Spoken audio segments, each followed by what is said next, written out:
C'est un gros menteur. Allez, Oligui, continue à mentir. Maintenant, on sait que tu mens. Parce que nous avons restitué le contexte sémantique du discours tenu en 2023. Ce discours disait clairement, et c'est ce que le Gabonais, de la rue jusqu'à l'université, le Gabonais diplômé de bac plus 30 et le Gabonais diplômé de bac moins 30, ils ont bien compris quand Oligui parlait qu'il n'allait pas rendre le pouvoir à Oligui. C'est ce qu'il avait dit. C'est ce qu'il avait dit. Et je dis bien qu'on ne pourrait qu'Oligui veuille maintenant le pouvoir d'État s'il y avait une circonstance, un cas de force majeure au Gabon. Oh, il n'y en a aucun. Il n'y en a aucun. Est-ce que le Gabon est attaqué par le terrorisme? Non. Est-ce que le Gabon est en guerre? Non. Lui, il crie son nom sur la colline. Oligui! Il court en bas répondre. Ouais, je suis là. Et il demande aux Gabonais de considérer que collectivement, ils sont des ignorants en français. Lui, Oligui, est devenu le grand prof de la langue française. Bienvenue dans l'analyse politique du professeur et président de l'Institut de l'Afrique des Libertés, le docteur Franklin Nyamsi. N'hésitez pas à aimer la vidéo et la partager avec vos amis. C'est parti.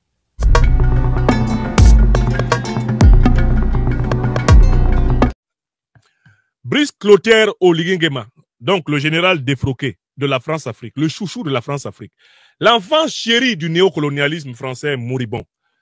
Brice Clotaire Oligui Nguema s'est adonné à une prestation de télévision qui s'avérera l'une des plus piteuses de l'histoire de la politique africaine et de la politique mondiale. On a rarement vu homme politique aussi nul face à deux journalistes. On n'a jamais vu prestation aussi piteuse que celle à laquelle s'est adonné, eh bien, l'officier défroqué de Libreville. Et le seul intérêt pour lequel je donne une analyse de sa prestation, c'est que c'est l'occasion pour le monde entier de voir la différence entre un putschiste néocolonialiste, un putschiste comprador au service des intérêts étrangers à l'Afrique et des putschistes révolutionnaires au service des intérêts populaires. Oligui Nguema, dans sa prestation devant les deux journalistes de France 24, qu'il a voulu présenter comme ses copains, en les appelant par leur petit prénom, Oligui Nguema s'est adonné à une prestation qui a trahi sa félonie, qui a trahi la hideur de son projet politique. Une prestation qui a révélé qu'il n'est en réalité que l'un des tout petits derniers soldats de la France-Afrique. C'est-à-dire un raplapla du néocolonialisme sous sa forme la plus frelatée, la plus fatiguée, la plus échevelée. Oligui Nguema s'est adonné à un festival d'aplat-ventrisme. Plus plat qu'Oligui Nguema, même le tapis sur lequel on marche dans la maison n'est pas aussi plat que ce qu'Oligui Nguema nous a servi. L'humiliation de l'intelligence africaine, l'humiliation de l'armée africaine, l'humiliation et de l'agent qui porte les uniformes, l'humiliation même des valeurs cardinales du soldat. Oligui Nguema, dans cette interview, a coché toutes les cases négatives. Celui qui regarde cette interview doit noter que cette interview est le contre-modèle du dirigeant africain. C'est-à-dire que tout dirigeant africain devra regarder cette interview comme la somme de ce qu'il ne faut plus jamais faire en Afrique. Tout le contraire de ce que veut le peuple gabonais. Tout le contraire de ce que veut le peuple africain. Tout le contraire de ce qu'attend la jeunesse africaine. D'un dirigeant africain aujourd'hui a été accompli par Oligui Nguema en 16 minutes. Pour que je ne paraisse pas exagéré, pour que je ne paraisse pas dans l'hyperbole, nous allons procéder en deux moments. Nous allons donner la parole à Oligui Nguema. Chacune des questions qui lui est posée et des réponses qu'il donne sera analysée séparément.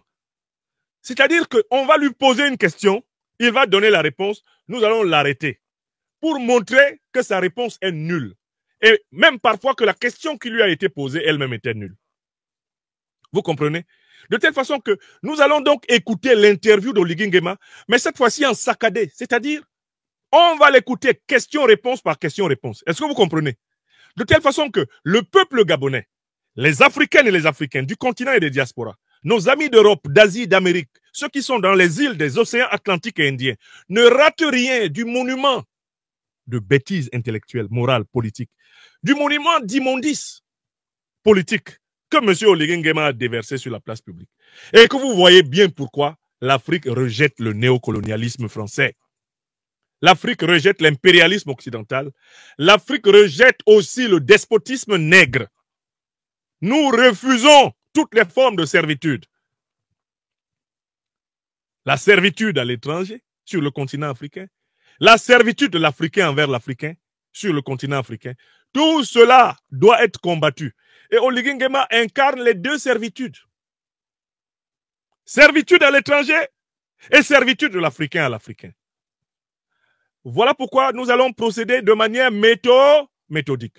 On lui pose la question, on le laisse répondre. Quand il a fini de répondre, nous questionnons la question et nous questionnons la réponse. Est-ce que vous avez compris la méthode? Au Aworonga, Oligui Nguema lui-même, on me dit qu'il suit mes émissions pour comprendre ses erreurs, pour comprendre l'étendue de sa platitude. J'espère que cette émission va lui permettre de ne plus jamais recommencer le spectacle piteux qu'il nous a offert encore. J'espère que M. Oligui Nguema aura pitié de nous et que plus jamais il ne va aller sur France 24, sur RFI, TV5, servir ce genre de bouillabaisse. Oh, malheur! Malheur à la cité dont le prince est un enfant. Malheur à la cité dont le prince est un ignorant. Malheur à la cité dont le prince n'a même pas de l'amour pour son peuple. Malheur à la cité dont le prince est un imposteur. Oh, malheur! Malheur! Le Gabon, avec Oligui Nguema, n'est pas encore sorti de l'auberge.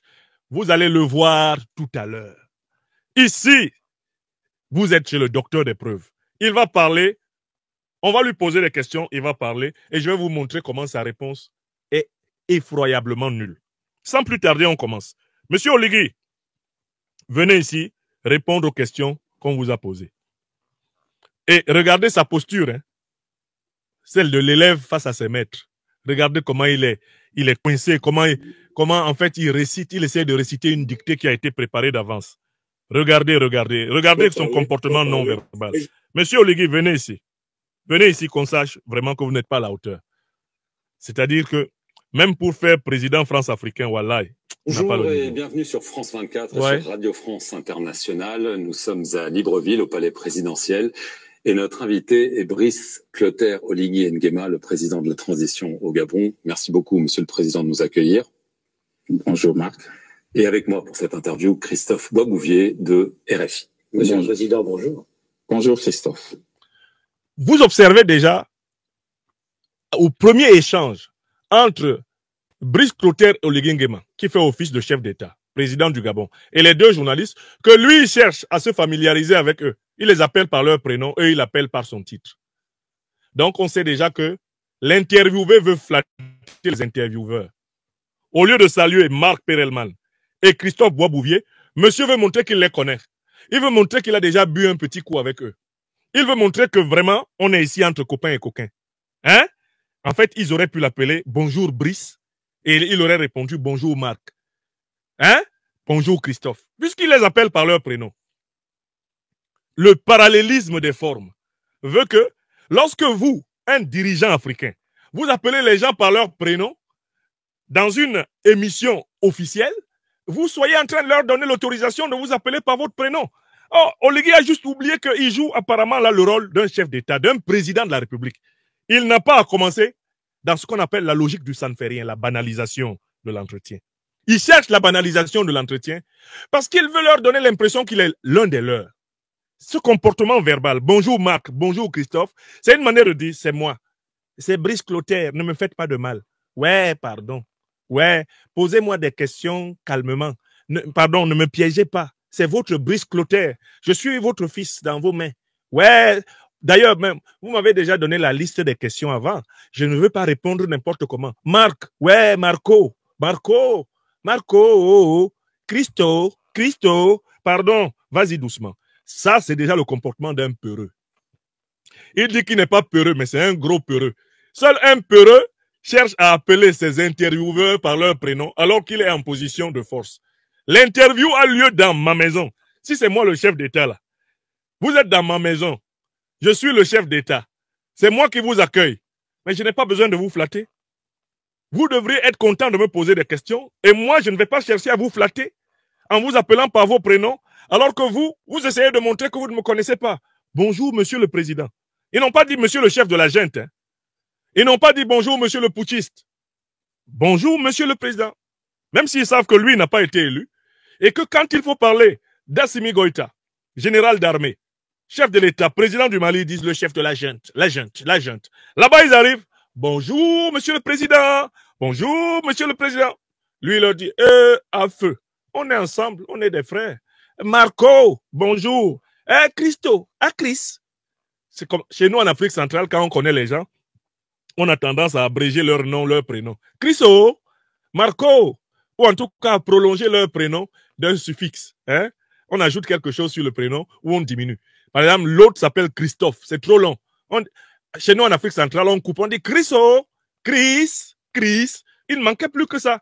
Oligui voulait commencer l'interview comme s'il était en train de manger le kwem, ou le zom, ou le namowondo, ou qu'il était en train de bouffer, je ne sais pas, du gigot de sanglier avec les deux invités. Vous voyez ça? Ça, c'est typiquement le comportement d'un faible. Comme il a peur des questions, il supplie déjà les gars que, ouais, pardon, dis donc, allons-y doucement. Voilà comment ça commence. Allez, la suite.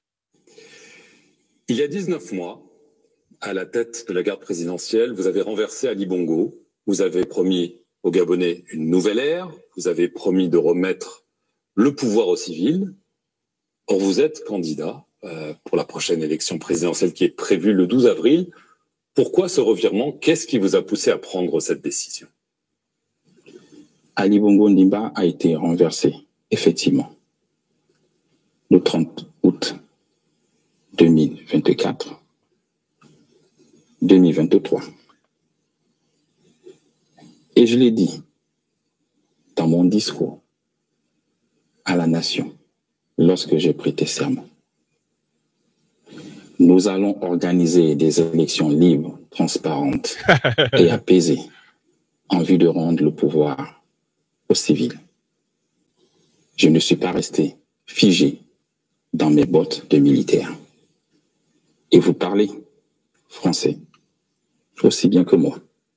Cette phrase est différente de dire « je ne serai pas candidat ». C'est deux phrases différentes. J'ai laissé l'ouverture au peuple. Le jour où le peuple a besoin de moi et qui m'appelle, je répondrai, comme ce fut le cas aujourd'hui, en respectant les règles de droit. J'ai renoncé à mon statut de militaire. Je concours en tant que civil. Et pour preuve, vous ne m'avez pas appelé général. Vous avez dit Brice Clotaire Oligui Nguema. C'est dire que le titre de général a disparu. Je suis un civil, tout comme les autres. Alors, votre premier bilan... On s'arrête là d'abord. Oligui Nguema se moque des Gabonais. Il se moque des Gabonais, il se moque de l'intelligence des Africains. Il dit que les Gabonais ne comprennent pas le français. C'est très grave, hein, de la part d'un homme politique. Il dit que les Gabonais ne comprennent pas le français. C'est-à-dire que si les Gabonais comprenaient français, là, si mon peuple africain du Gabon comprenait français, il aurait compris que Brice Clotaire Oligui Nguema, quand il a fait son coup d'État en 2023, qu'il était venu pour être candidat à l'élection présidentielle plus tard. Mais comme les Gabonais ne comprennent pas le français, et que lui seul, Brice Clotaire Oligui Nguema, comprend le français, lui seul a compris que quand il disait, lors de son coup d'État, sa prestation de serment, qu'il va rendre le pouvoir aux civils, il ne parlait pas d'autre chose que lui-même. Donc, en fait, ce que vous voyez là, c'est qu'Oligui Nguema considère les Gabonais comme des idiots, des analphabètes, des illettrés, des buveurs de moufakou. Hein? Les Gabonais boivent tellement le moufakou que quand Oligui Nguema disait « nous allons rendre le pouvoir aux civils », les Gabonais n'ont pas compris qu'Oligui Nguema disait « nous allons rendre le pouvoir à Oligui Nguema sans grade ». Astaghfirullah. Est-ce que vous voyez le degré de mépris que ce type-là a pour le peuple gabonais?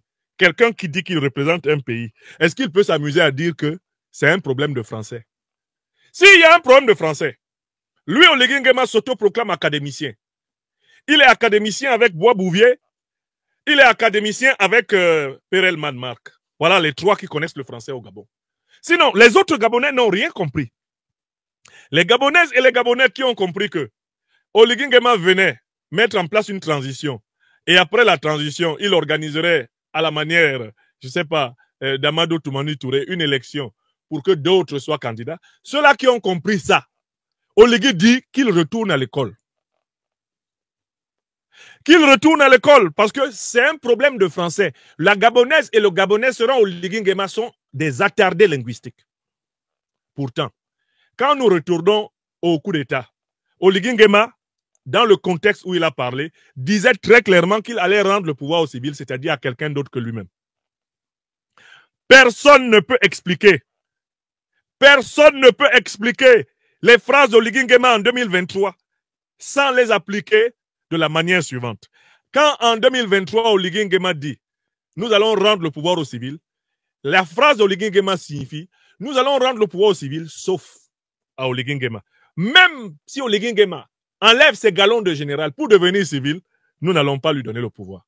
C'est ce que la phrase signifiait.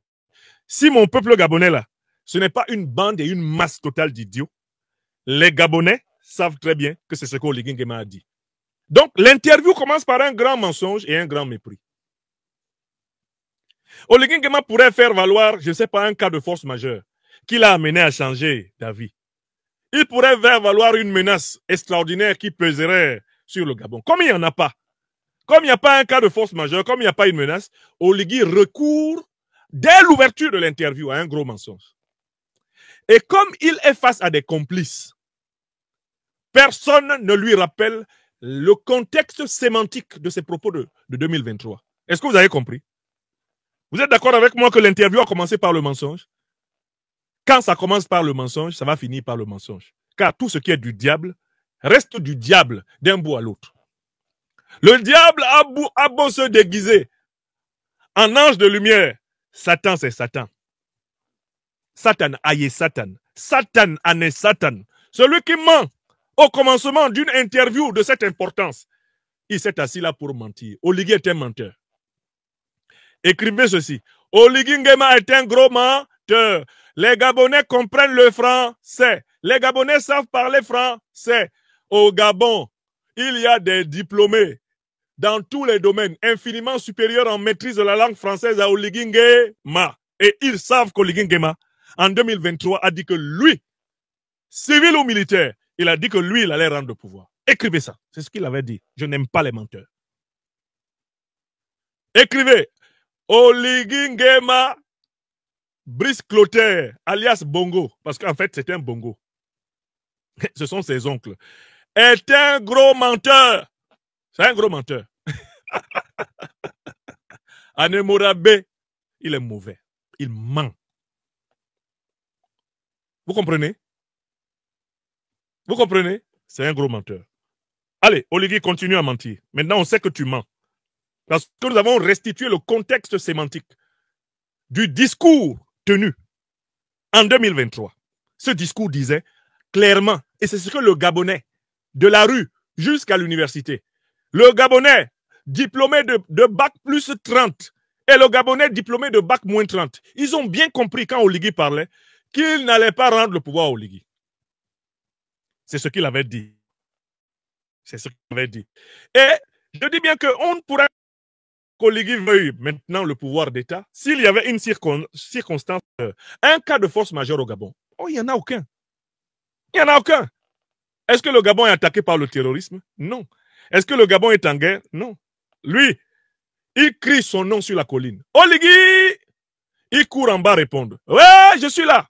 Et il demande aux Gabonais de considérer que collectivement, ils sont des ignorants en français. Lui, Oligui, est devenu le grand prof de la langue française. Ha! Seigneur, quel mépris pour un peuple. Oligui, continuez. Continuez à mentir. Maintenant, j'ai établi que l'interview est basée sur le mensonge. Et je vous fais remarquer que ces journalistes-là qui l'interviewent ne l'ont pas contrarié. Ils savent qu'il ment. Marc Perelman sait qu'Oligui ment. Il ne lui dit pas, mais monsieur le président, n'est-ce pas un manque de respect pour l'intelligence de votre peuple? De dire maintenant que vous n'avez jamais dit que vous lâcheriez le pouvoir en tant que vous, monsieur Oligui Nguema, mais que c'est seulement le militaire qui lâcherait le pouvoir. Qui plus est, mettons, si vous changez d'opinion, pourquoi ne pas dire à votre peuple, je change d'opinion parce que.